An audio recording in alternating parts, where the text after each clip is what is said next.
If you clicked on this video, it's because you want to know if you've already passed the most painful test of life, right? So let's begin. Answer these questions with yes or no and be sincere. Question 1. Does being alone do you more good than it hurts? Question 2. When someone tries to pull you into drama, do you notice it right away and stay out? Question 3. Can you say no without over-explaining and without feeling guilty afterwards? Question 4. Do you notice when you're seeking approval and still choose to do what's right for you? Question 5.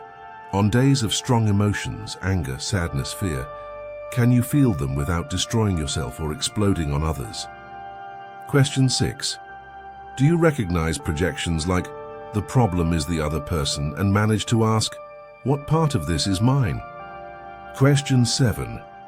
Has your intuition ever guided you to simple and calm decisions, even when your mind wanted to make endless lists? If you answered yes to 5 to 7, you've probably already gone through the test. If you answered yes to 3 or 4, you're in the middle of the passage. If it was yes to 0 to 2, this video will show you the way. Now I'll show you 7 signs of this turning point and a simple micro ritual for each one. Sign 1. Solitude that nourishes. When you've gone through the test, being alone stops feeling like punishment. It becomes a place to recharge. It's not about isolating yourself from the world, but about having a corner within you where the mind slows down and the heart reorganizes. Before, silence was frightening. If I stop, I'll collapse. Now silence becomes a friend that brings you back to clarity. You realize that many bad decisions were born out of noise, people's opinions, notifications, the urge to reply to everything instantly. In solitude that nourishes, you pause, listen, and only then act. In Jung's language, this is a sign that the persona, the social mask, no longer controls you. The self begins to guide you from within. You don't need to prove anything to earn someone else's approval. In Hawkins' map, this is the passage from fear and desire into courage and neutrality. I can be with myself without attacking myself. The result is practical. Fewer impulses, fewer anxiety-driven purchases, fewer messages sent just to fill a void. More focus, simpler choices, more pleasure in the basics. Everyday examples. You'd rather walk 20 minutes alone than scroll your feed for 2 hours.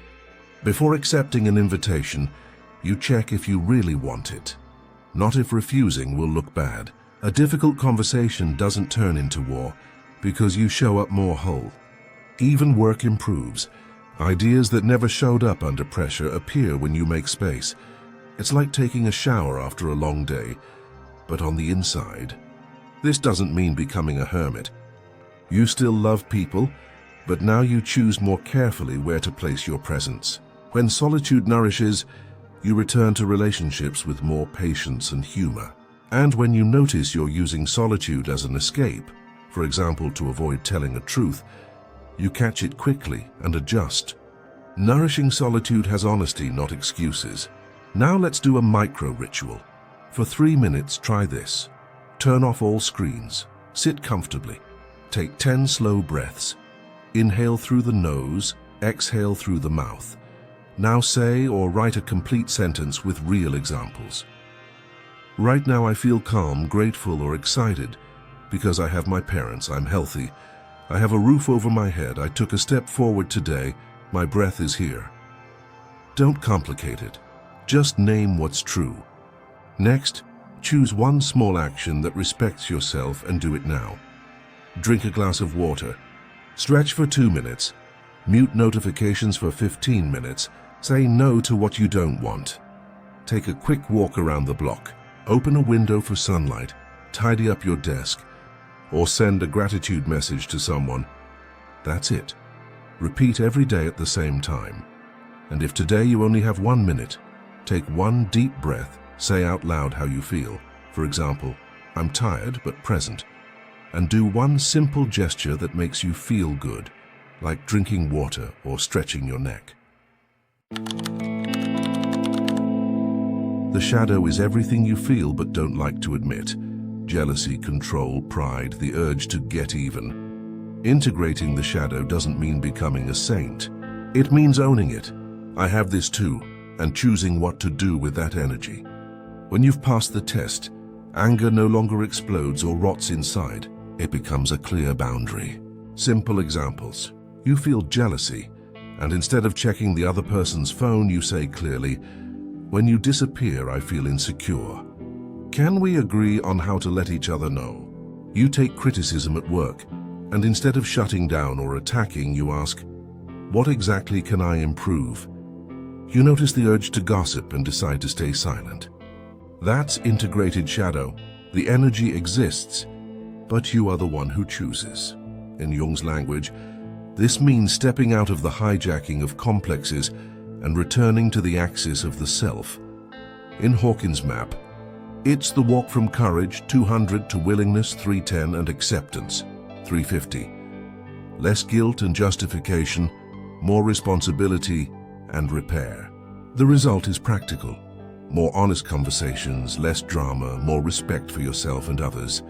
Two common confusions. First, I'm just being honest used as an excuse to be rude. Honesty without care is just emotional discharge, not truth. Second, sweeping everything under the rug and calling it peace. True peace doesn't avoid hard conversations. It has them the right way. How does this show up in daily life? You say no with a short, respectful sentence, without a long excuse monologue. You ask for time when you're triggered. I need 10 minutes to respond better. You repair when you've made a mistake. I was rude yesterday, sorry. Here's what I really meant. And then you follow it with consistent action. Now let's do a micro ritual. For 3 minutes, do this. Notice what your shadow of the day was: jealousy, control, envy, pride, laziness. Say softly, "I am human too. Today I felt jealousy," or "Today I felt anger." Take 5 slow breaths, then choose a healthy channel and act on it right away. Write the message but don't send it. Jot down what you want to say and schedule the conversation. Take a 5-minute walk to cool down. That's it. 1 name for the shadow, 5 breaths, 1 clean action. Repeated daily, this changes your life. Projection is when we put onto others what we don't want to see in ourselves. He's arrogant, she's cold, they abandoned me. When you've passed the test, you begin to notice this right away. Instead of diving into the drama, you ask, what part of this is mine and what part belongs to the other person? That simple question gives you freedom. Everyday examples. Someone replies dryly to a message and you immediately think they hate me. Instead of snapping back, you check, is everything okay on your end? Want to talk later? And often the person was simply busy. At work, you feel your boss doesn't value you. Before sabotaging yourself, you ask for clear criteria and specific feedback. At home, your partner is quiet. Instead of assuming rejection, you ask, do you want space or do you want company? You step out of the automatic script and return to facts. In Jung's terms, this is moving out of being carried away by complexes and gaining awareness of your own stories. On Hawkins' map, this is the passage from acceptance 350 to reason 400. Less reactivity, more clarity.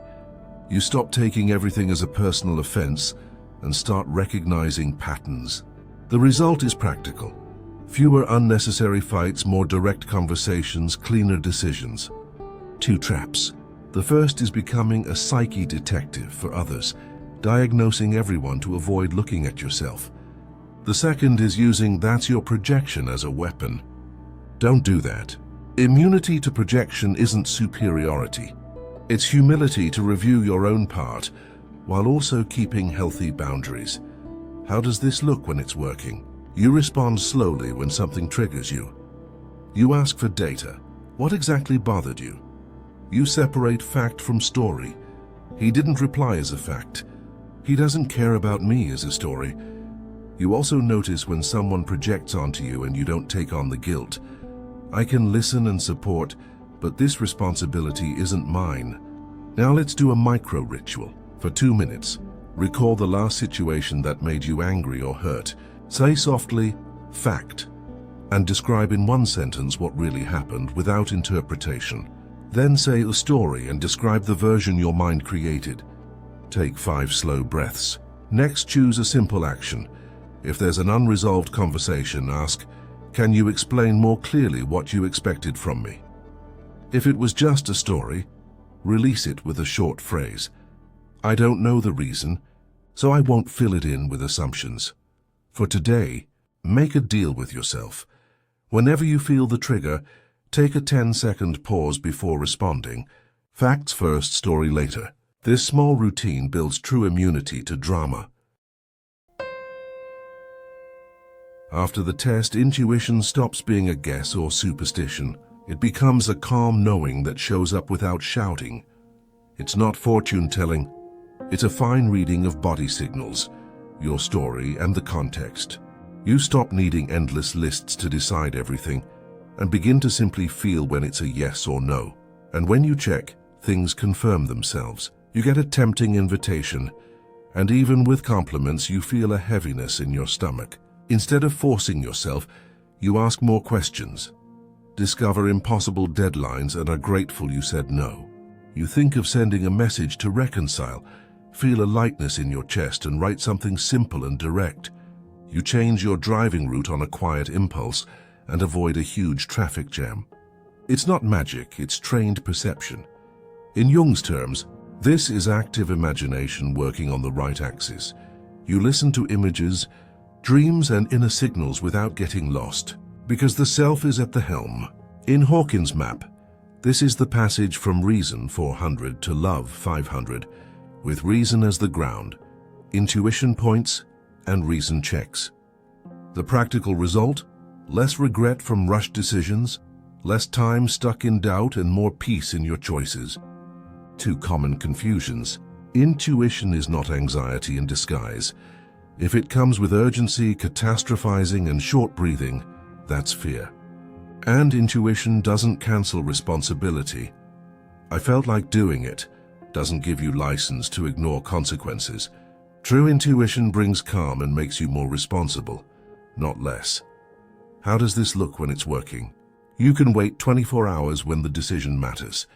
You look for an objective piece of data to validate your feeling. You don't force synchronicity into everything. You recognize when it's just coincidence and move on. And when you're wrong, you adjust without drama. You learn, thank the information, and move forward. Now let's do a micro-ritual. For 2 to 3 minutes, apply this test to a simple decision today.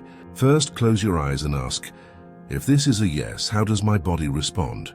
Notice freer breathing, chest opening, body relaxing. Then ask, if this is a no, how does my body respond? Notice contraction, heaviness, tightness. Open your eyes and write down one sentence about what you noticed. For example, my body relaxed when I thought about declining the invitation. Then do a quick reason check. Look for one objective fact: price, schedule, deadline, distance.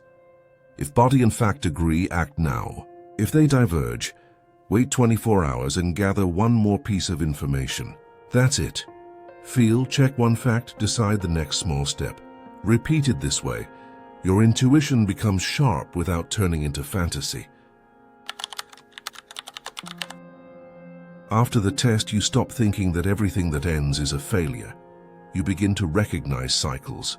Things die so others can be born. In Jung, this is alchemy: nigredo, darkening; albedo, lightening; rubedo, incarnation. In Hawkins, it's the passage from willingness, 310, to acceptance, 350. Less resistance, more responsible flow. How does this show up in real life? A project ends, and instead of blaming yourself, you clear your desk, close loose ends, and create space for the next one. A relationship finishes, and instead of filling the void in 2 days, you name your grief, cut digital triggers, and reorganize your routine. At work, an idea doesn't take off. You recycle what worked and let go of the rest. You understand that growth is spiral-shaped. Themes return, but you return differently. Signs that the cycle is healthy. You feel sadness, but don't drown in it. You feel fear, but still move forward with small steps. You say not yet without forcing yourself. You reduce draining commitments, protect your sleep, and return to the basics. Simple food, movement, daylight, honest conversation. The effect is stability, fewer highs and lows, more consistency. 2 traps: romanticizing chaos, I'm just intense, and calling numbness peace, whatever. Chaos without responsibility destroys. Peace that is anesthesia demands a price later. A healthy cycle is feeling plus minimal coherent action. You look at your closet and donate what you haven't used in a year. You dismantle a maybe that's kept you stuck for months. You write a closing email with gratitude and clarity. You cancel subscriptions that only take up mental space. Small deaths that free life. Now let's do a micro ritual. For 3 minutes, choose one thing that is at its end. A habit, an object, a lukewarm commitment. Say out loud, "This has ended for me." Take 5 slow breaths. Then take one closing action right now. Delete the file you won't use. Donate a piece of clothing. Cancel a commitment you're keeping out of guilt. Mute the conversation that drains you. After that, open space for rebirth with a 5-minute beginning action. Create a new folder for the right project. Write the first paragraph. Make the first call. Walk 1 block. End with respect. Begin small. Repeated this way, you learn to die without losing yourself and to be reborn without rushing. After the test, you stop living for applause. The measure is no longer, "What will they think?" but "What is true for me?" You still listen to advice, but the final decision isn't outsourced. In Jung, this is the self taking the helm and the persona returning to its place. A useful mask, not the master of the house. In Hawkins' map, this is stabilization in love 500. Choice is made from coherence, not fear or vanity. How does this show up in real life? You decline an unmissable invitation that doesn't match your moment and sleep peacefully. You receive criticism without collapsing. You filter what helps and move on. You wear clothes because you like them, not because they'll go viral. You publish something without checking likes every 5 minutes. You tell your family, "I love you, but on this matter I'll go my own way." And you keep both affection and boundaries at the same time. At work, you ask for a deadline, adjustment instead of promising the impossible, just to look committed. 2 traps: confusing inner authority with stubbornness, "This is just who I am," or with superiority, "I know more than you." True authority is both firm and curious. It knows how to say, "I don't know," how to ask for help, and how to correct course without drama. It is silent. It doesn't need to announce, "I have boundaries." It simply practices them. Useful signs that it's active. You explain yourself less, position yourself better, and feel less guilt about displeasing others when the choice is right. And interestingly, you also become kinder, because someone who isn't begging for approval can truly offer presence. Now let's do a micro ritual. For 2 to 3 minutes, apply the coherence test to a simple decision today. Say out loud 3 short sentences, completing them with your real case. First sentence: "What is true for me here is," example, "I need to rest today." Second sentence: "What is necessary now is," example, "Politely decline the invitation." Third sentence: "What I will do today is," example, "Send a simple message, 'Thank you, not this time.'" Take a deep breath, read the 3 sentences again, and carry out the last one within 5 minutes. That's it. 3 sentences, 1 step. Repeated daily. This strengthens your inner voice, without conflict and without guilt. After the test, you learn to protect your energy without guilt. You stop spreading yourself across every invitation, every group, every conflict. You choose where and with whom you invest your presence. This is not coldness, it's care. In Jung, it's the maturity of the self. You're no longer carried away by complexes, you begin to lead. In Hawkins, it's the vibration of love moving toward joy, serenity, less urgency, more quality. How does this show up in real life? You don't reply instantly just to prove you're available. You schedule creative time and protect it like a medical appointment. You leave conversations that turn into endless complaints. You say, "I can't right now, I'll answer tomorrow," and you actually do in your own time. You notice who nourishes you and who drains you, and you adjust the frequency without needing conflict. The result? More focus, less exhaustion, more honest relationships. Two common confusions. First, mistaking boundaries for walls. Sovereignty isn't cutting everyone off. It's opening and closing the door with awareness. Second, thinking those who drain you are villains. Often it's just a matter of adjusting format and timing, shorter meetings, clearer topics, taking a break when things turn into complaining.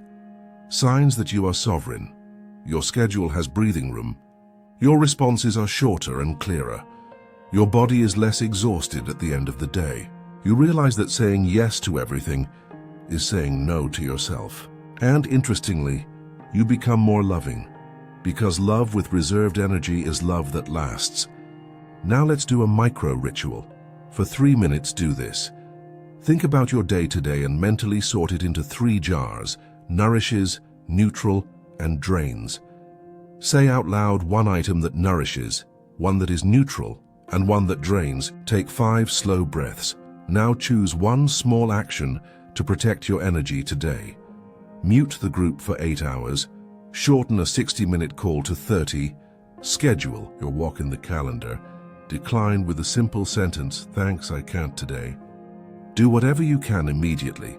Mute, schedule, send the message. That's it. 1 from each jar, 5 breaths, 1 protection action. Done daily, your energy returns to what truly matters. If you've made it this far, you've already noticed. This painful test isn't about suffering forever. It's about crossing through and being reborn from within. Now, if you'd like to go deeper, to understand which level of Hawkins scale you're on and how to move up step by step, check out my book inspired by David Hawkins and Carl Jung. It's straightforward, with clear tables, signs of each level, and practical micro-rituals. Scan the QR code or click the link in the description to get your copy. See you in the next video. Until then,